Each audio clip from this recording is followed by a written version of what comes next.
to another episode of Pimp My Underground Volcano Lair. Talking about You Only Live Twice. Oh, you mean the movie where everybody has a volcano lair? Yeah. Of some type. So, as you can see, I put a lot of work into my get-up today. What's for lunch today? What do you mean? Are you serving me lunch, you middle school lunch lady? Anyways, I have the penguin that he pets throughout the movie. Are you sure it's a penguin? Well, it's like this limp, non-moving white creature. I'm pretty sure it's a penguin. That's right. We don't hear it at all, do we? Whatever it is.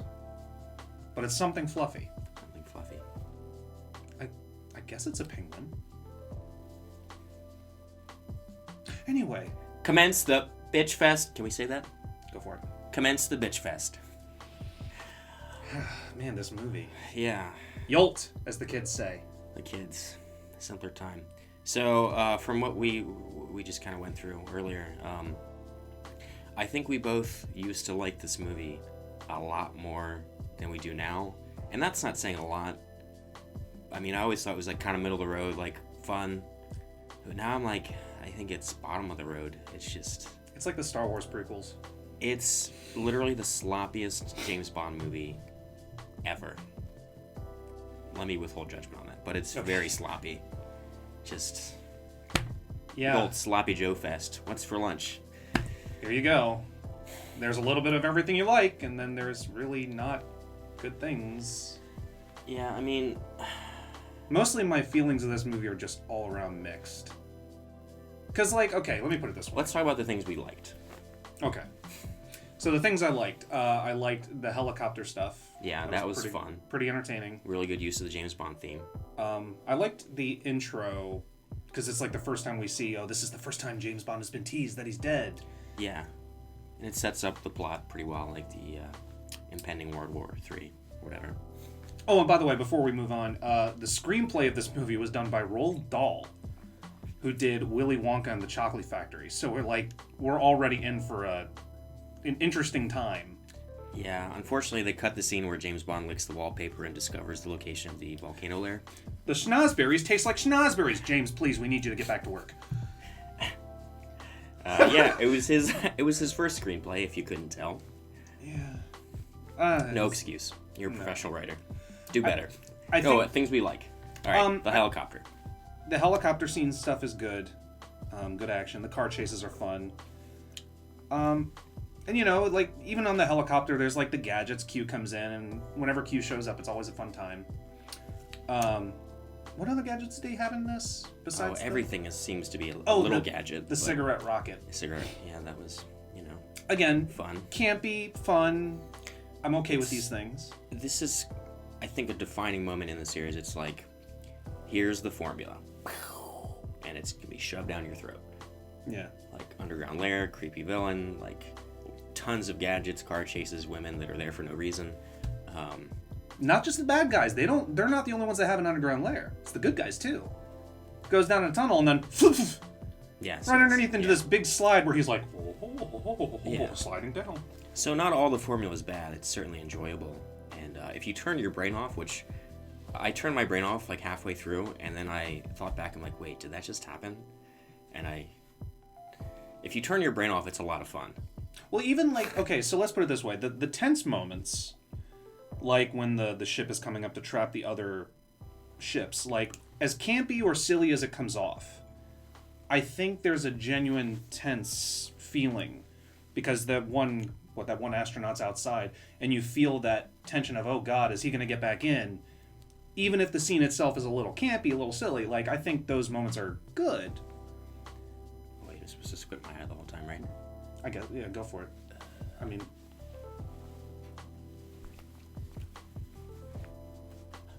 But each moment that comes along that is tense, it just kind of drags a little bit. I think each moment is like built up for suspense, but I'm sitting there like, okay, come on, get on with it. We can do better than this. I don't know. For me, it was just, I didn't feel like the suspense was worth the time to play into these scenes. And I would have to double check this, but this is under 2 hours, which actually is on the shorter end of 007 films. And it still feels long. So, wait, we're talking about things we liked. Oh, well, that was something you kind of liked. Yeah, that was kind of. There's some good banter. The campiness of the end was fun, and the budget has clearly gone up. The cinematography looks good. Yeah. I love the helicopter shot when he's like fighting everybody. They're playing the main theme. Yeah. He's like fighting 16 people. Yeah, I mean those are cool. legitimately good things, but other than that, I'm just like everything else just feels like a bunch of sloppy joes. So, with that said, for context, this movie came out just before 2001: A Space Odyssey. I would probably have to compare the budgets, but I feel like what Kubrick did with that versus the space scenes in this movie are like you get a little bit of a pass because it's 1967, but also could have made it look a little more realistic. It literally feels like models. But like the dimensions and it just looks awkward. Feels off. Yeah. I mean, the underground layer is great, but like the space stuff is all like so dated. Should we talk about the politically incorrect parts of this film? Such as? Well, this is probably the most politically correct, and fortunately it gets better from here, right? Sure. Alright, so early on, I think it might even be the opening. He tells the woman that she tastes like a Peking duck. Not like, I don't know, I mean, it's just like... like, couldn't you say something more clever about what a great kisser she is or whatever? I just... And like, do all Chinese women taste different? Right. He said something about another race that I can make like a very good duck. Something else, but like... I come up with another good line. I don't know, it's just whatever. What do we want to do first? The Japanese stuff or the female stuff? Both? Bond is kind of in heaven since he's in Japan, and Japan is unfortunately known for treating women less than men by a great margin. So he kind of gets away with some of the stuff because it's like realistic-ish. I don't know. I wasn't around in Japan in 1967, but I know that they're slightly behind. I left Japan, but they're a little behind. But it's definitely appropriate for the culture. I mean, even with like the set pieces, like all the set pieces look really good. They're very wide and spacious. Like you definitely get a sense of the culture, which I appreciate in this film. Oh, the other thing I just relearned last night was like sumo wrestling and martial arts was not a well-known thing to most Americans. So those little scenes are interesting. You get a nice flavor of Japan. I don't know what the line is exactly, but he's like, all right, Bond, we're going to go do whatever we're going to do. But first, you have to become Japanese, train as a ninja, and marry a Japanese woman. Why? Why? Why? Why? I don't, yeah. I'm like, how about just train as a ninja? Like, that's probably the most important. That's cool. And then, like, he kind of walks around, like, and his eyes are, like, slightly different. His hair looks like not good. And he has a wife. It's just like, why? What does he need a wife for? This is so stupid. So poorly thought. It affects the plot, like, not at all. It does not affect the plot at all. But we gotta see James do different things. Because he's Japanese, there's still people who try and murder him at the little camp. Like, he's not fooling anybody. Right. He's clearly British. Yeah, like, if an actual Japanese person can infiltrate the ninja camp, what chance does James Bond have of fooling anybody? Like, it's just like... But he's James Bond. He can do anything. I gotta say, though, I did remember that sequence being longer, and this time around it was like, alright, it's kind of quick, but it's still completely useless. Like the wedding and all that. It's like, why? When his biggest problem with the wedding was, oh, am I gonna marry a woman with a pig face? Oh, we'll come back to that. One more thing. Also, when they're in the volcano lair, a bunch of white guys steal the uniforms. Like, there are all these white guys walking around in astronaut suits, and it takes them a while to figure it out. Just like, okay, so why does Bond need to be Japanese? Stitch it all together, and what do you get? A James Bond movie? Women. Yeah, the women in general. Yeah, women in general. Let's talk about that. Aki's kind of cool for a minute. She like drives a car pretty badass and saves him a couple times. Saves him, and like they have some chemistry for a minute, and then she dies tragically. Which, I mean, that's a genuine moment where I was like, oh, that really sucks, because I was really starting to like that they had chemistry. They clearly liked each other. My biggest issue with that is how James Bond reacts. He's like, oh, she's dead. All right, on with the mission. Like, okay, wait a second, James. You clearly liked her. on some level. I'm okay with that. That's why I appreciate the newer movies that actually treats those deaths like they meant something. Here, it's like she didn't matter at all. And I'm very irritated by that. And especially when he gets a wife, this new girl, which, again, she could do something cool.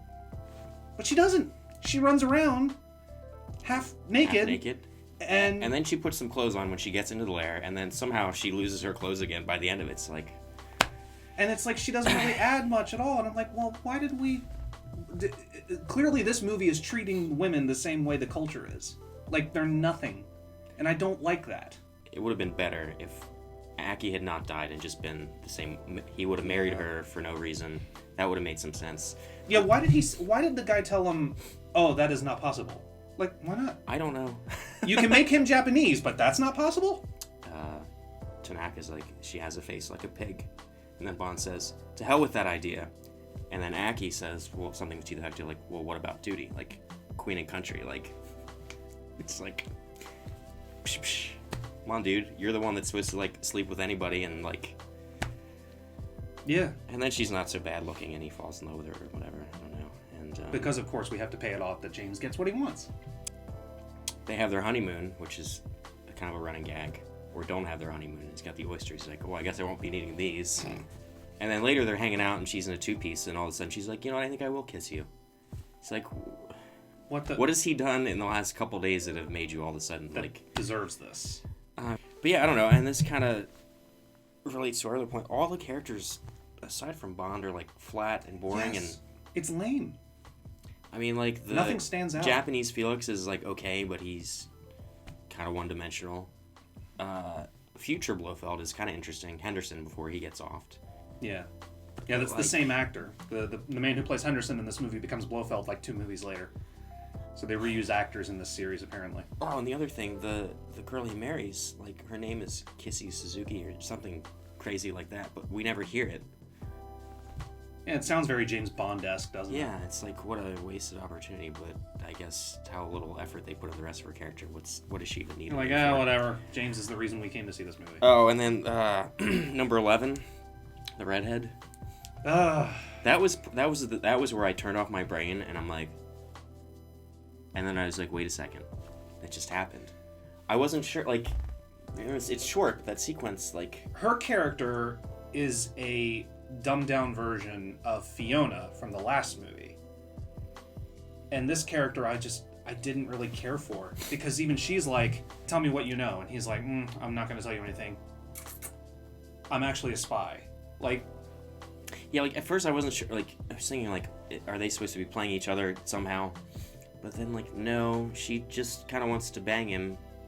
Because. And not kill him and then do this, knock him out of, jump out of the plane. Because if she wanted to kill him, she could have killed him right then and there. She has made it to number 11 on Spectre's list of, like, hierarchy. And, like, she has seen a lot of people get eaten by piranhas and die terrible deaths for effing up. All she has to do, she can bang him, but then, like, slit his throat. Like, why wait, go to the plane, and then just, there's so many moments in this movie. In the series, but in this movie where it's like, man, I really wish I would have killed Bond when it was, like, really freaking easy. And it's just, like, write a clever way for him to escape. But if she did kill him then and there, she wouldn't have died by piranha, which was kind of fun, actually. But maybe that was the whole... No, maybe that was the whole point of it. Maybe we needed to see somebody die by piranha death. I don't know. Yeah, but... And then James wouldn't make that quip later where he's like, oh, bon appetit. But how did he know there were piranhas in there? No one told him. Movie logic. Let's talk about Blofeld. Talk about him. Kill Bond. I feel like for such a big part of the franchise, he's in this movie, like, just kind of bleh. We know nothing about him. We just know he's an evil guy, and he has very seductive ways about the way he talks, and like, oh, would you like to pet my cat? Like, I'm gonna go ahead and say this. I think Dr. Evil is a much better character than Blofeld. Bam. And I think the reason that we all remember this Blofeld is so creepy and scary and wonderful is because of the big scar and the cat and Donald Pleasance does play the character very well. I mean, he's really good at what he does, but he has so little to work with. Yeah, you barely see his face. And even logically, He kills the other Asian businessman. Okay? Mm-hmm. He kills him. He's like, this is the price of failure. Pow. And then he's like, come with me, James. They go to the next room. And then he's going to kill James. I'm like, why did we go over here? Yeah. Why couldn't you just kill him there? It's just... But the best thing about it, though, is how high-pitched he says it. Goodbye, Mr. Bond! Like, yeah, lead up! They're like, can you say it a little slower so he can throw a star at your wrist? But yeah, no, I was thinking about this, like, you think of, like, Dr. No and Goldfinger. They were so obsessed with how smart they were. They wanted to explain this to Bond and keep him around. It was legit, and they had these, like, I think that the dinner scene with Dr. No, like, they have this nice back and forth. He keeps him around for a reason. Even that played so much better than... Yeah. He's just like, oh, I'm going to tell you about World War III and then give you a cigarette. For being the most evil guy in the whole series, he's kind of dumb. Yeah, in this movie. Film. In this film. Yeah. He gets better, but... But yeah, like, I don't think he can be the greatest villain with no real backstory. I mean, the one thing I'll say is I like the scar, and I like that it's never explained. And for a guy who's mostly sitting stroking a cat, like, how did he get this scar, you know? Again, it's the idea of the visual tells more story than the actual character and how he presents himself. Right, and I'll complain about this later, but I absolutely detest when Christoph Waltz gets his scar in some silly helicopter accident. It's like, why? That's why? how we get it. Why do we need that? It's better left alone. But yeah, I don't know. Overall, it's just... It's a mixed bag of some good and mostly mediocre. Yeah. What's your score on this one? I was going to be generous before, but now I'm just going to be harsh and say 3. I'm going to be harsh and say 2.5. Yeah, that probably is more harsh. I mean, I don't hate it, but... there's likable things in it for me to watch it again and go, yeah, I could appreciate this stuff. But it's mostly mediocre. I don't think it's bad. It's just very meh. Yeah, I would put it in the bottom 5 easily.